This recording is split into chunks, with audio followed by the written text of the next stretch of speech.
Hello साथियों, ज़्यादा शोर शराबा ना मचा के स्वीट एंड सॉफ्ट तरीके से बात करते हैं। ठीक है, आप किसी भी टाइप की एग्ज़ाम देते हैं, पेट का एग्ज़ाम देते हैं, जीटीआई, आईटीआई या किसी इंट्रेंस का एग्ज़ाम देते हैं, वहाँ पर आपको 100 क्वेश्चन मात्र 100 मिनट में पूछे जाते हैं, यानी कि एक क्वेश्चन पर मिनट में। लेकिन इस टाइप के क्वेश्चन को सॉल्व करने के लिए, इस टाइप के नंबरों का घनमूल ज्ञात करने के लिए आपको कम से कम 5 से 10 मिनट लग जाता है। यानी कि अगर आप वहाँ पर 100 मिनट का समय लेते हैं और क्वेश्चन सॉल्व करते हैं तो 20 से 25 क्वेश्चन ही आप सॉल्व करवाते हैं, जबकि आपको आता है। आना काफ़ी नहीं है, कितना फास्ट आता है ये ज़रूरी है। आना ज़रूरी है, कितना फास्ट आता है ये ज़रूरी है। ठीक है, हमने यहाँ पे कुछ नंबर के घन और ये घनमूल लिखे हैं जो कि सभी को पता होते हैं। जैसे अगर हम ये कहें आपको नहीं मालूम है तो आपको बता दें घन और घनमूल में डिफरेंट क्या है। 6 का घन 216 है और 216 का घनमूल 6 है।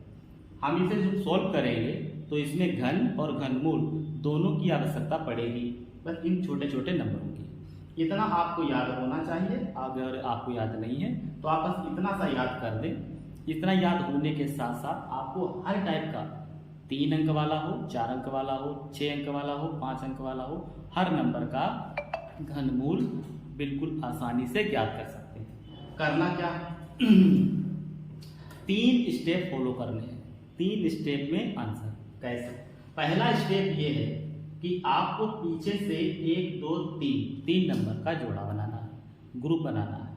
आगे वाले नंबर 1 अंक रह जाए तो कोई बात नहीं, 2 रह जाए तब भी कोई बात नहीं, 3 हो तो भी कोई बात नहीं। ठीक है, पीछे से 1 2 3 अंक का ही ग्रुप बनना चाहिए। ठीक है, इसके बाद दूसरा स्टेप ये है कि इस वाले ग्रुप का पीछे वाला अंक क्या है। पीछे वाला अंक 4 है। अब बताइए इन नंबरों में 4 किसके पीछे आता है। इकाई वाला जो नंबर है 4 है, किसका इकाई वाला अंक 4 है। अब देखिए ये जो 4 लिखा है, अब ये बताइए किसका, इनमें से किसका इकाई वाला अंक 4 है। तो देखो इसका इकाई का अंक 3 है, इसका 6 है, इसका 5 है और इसका 4 है। इसका 4 है तो इसका मतलब ये हुआ कि हमें इसका घनमूल यहां पर लेना है। 64 का घनमूल 4 है, हमें यहाँ पे 4 ले लेना है। इससे ये हो गया है कि 1 अंक हमें मिल गया है। अब इसका दहाई वाला अंक हमें प्राप्त करना है। ठीक है, अब देखिए तीसरा स्टेप क्या है। तीसरा स्टेप और अंक का आंसर हो जाएगा। तीसरा स्टेप है इस वाले ग्रुप को देखना। इस ग्रुप में सिर्फ एक संख्या है और वह है 2। तो आप ये बताइए कि इनमें से किन 2 नंबरों के बीच में 2 आता है। देखो 64 और 27 के बीच में नहीं आता है, 27 और 8 के बीच में भी 2 नहीं आता है, 8 और 1 के बीच में 2 आता है। ठीक है, बात समझ में आ रही है। अभी और करेंगे क्वेश्चन तो आप वहां पे समझ लेना, अगर समझ में नहीं आया या फिर आप रिपीट करके समझ सकते हैं। 8 और 1 के बीच में 2 आता है। क्लियर है। अच्छा, इसका मतलब इससे यहाँ से फायदा क्या होने वाला है, यहाँ से ये फायदा होने वाला है इन दोनों के घनमूल क्या है। इन दोनों के घनमूल 8 का घनमूल 2 है, 1 का घनमूल 1 है। तो आपको क्या है इन दोनों में से एक घनमूल यहाँ लिखना है और वो भी लिखना है छोटा वाला। 2 और 1 में छोटा होता है 1, तो आपको यहाँ पे 1 लिख देना है। यानी जो 14 यानी 14 आया है आपका 2744 का यह क्यूब रूट यानी घनमूल है।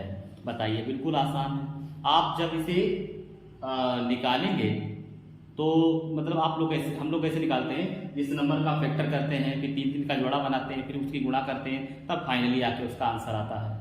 इसमें क्या होता है, कभी कभी गुणा करने पर गलत हो जाता है, तो कभी कभी फैक्टर करने पर गलत हो जाता है। ठीक है, गुणनखंड करने पर गलत, लेकिन इसमें गलत होने वाला कोई रिस्क, कोई चांस है ही नहीं। फाइनली बस आंसर ही आने वाला है। 3 जो बातें आपको बताई हैं वो 3 बातें आपको याद रखनी है। पहली बात ये याद रखनी है कि 3 का जोड़ा बनाना है पीछे से।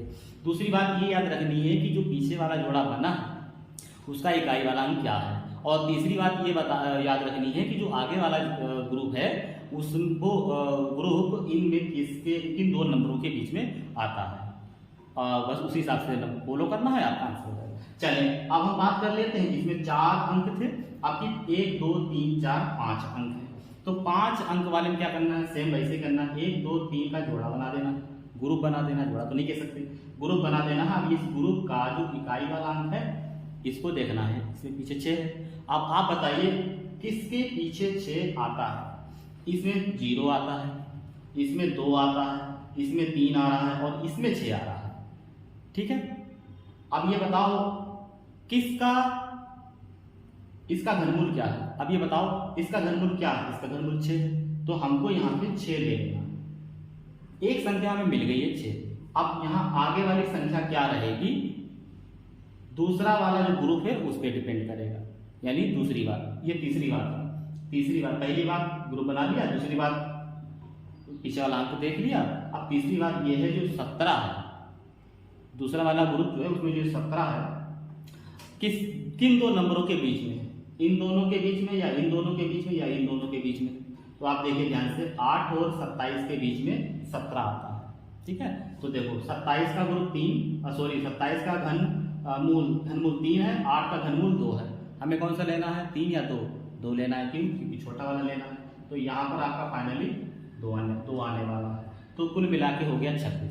तो 26 जो है 17,576 का घनमूल है।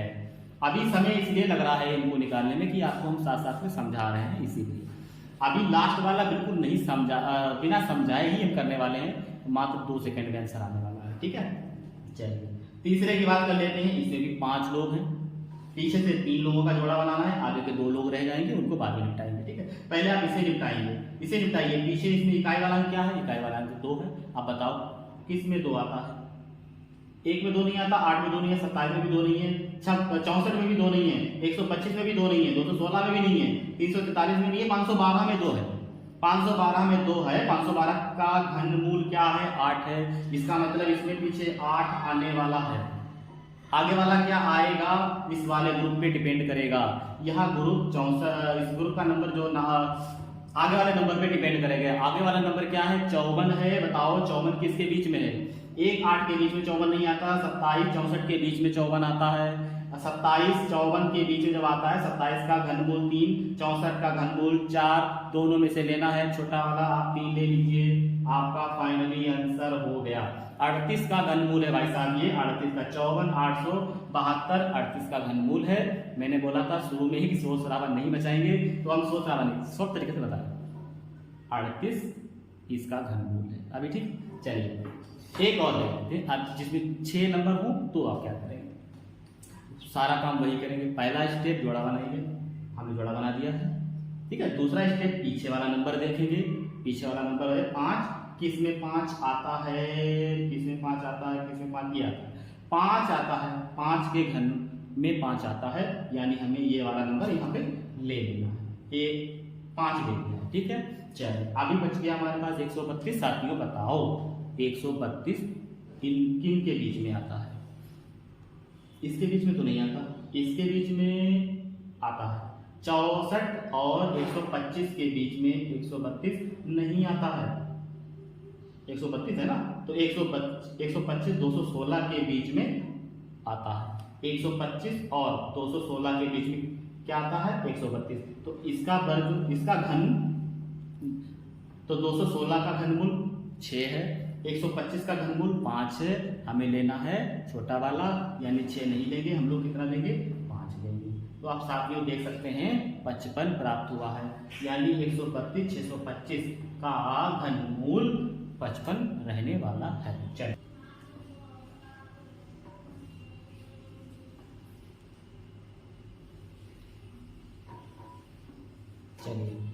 कितना समय लगा, 2 सेकेंड। बिना बोले बिना बताए हमने आपका आंसर लिख दिया है, आप ट्राई करके देखिए। 047 पीछे क्या है, 7 किस में आता है, जरा देखना जरा किस में आता है, इसमें आता है, यानी 3 ले लिया हमने, ये ले लिया 3। चलिए अब बच गया है इधर से 250 देखो साथियों, 216 में और 344 के बीच में। तो हम क्या करना है, 7 या 6 लेना है, छोटा वाला लेना है, हमने छोटा वाला ले लिया। बताइए इसमें कितना समय लगा, मात्र 2 सेकंड में आंसर कंप्लीट हो गया। ठीक है।